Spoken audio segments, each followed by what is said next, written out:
Nothing dainty comes out of William Industries in Egan. Its warehouse is filled with wood.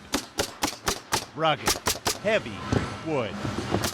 If we're gentle with this, we can lay it on here to make sure things are going to fit. With one wispy exception. It started out as a bunch of rusty pipes. From broken pieces of a rusty frame, a group of retirees is resurrecting history. I've almost knocked myself out 10 times, so watch your head. In the back of a warehouse at the back of the William lot. The idea of the glider was we developed from the Germans. Engineless airplanes, towed aloft, then unhooked to land behind enemy lines, were an important part of the U.S. strategy during World War II. More than 14,000 of them were built. More than 1 in 10 of those produced in the Twin Cities.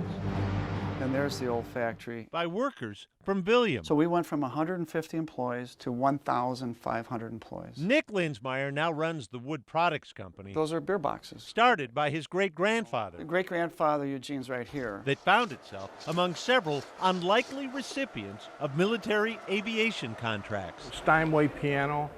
I had a contract to build them.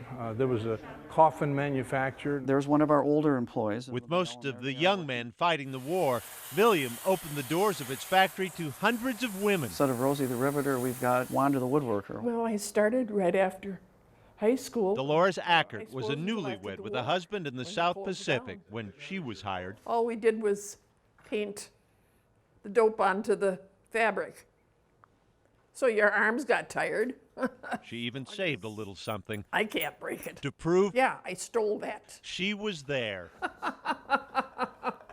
That's the only thing I took from the plant to remind me of the job. At peak production, more than 4,000 people worked for the 3 Twin Cities companies that shared parts of the glider contract. Here's something that represents the Twin Cities heritage of World War II.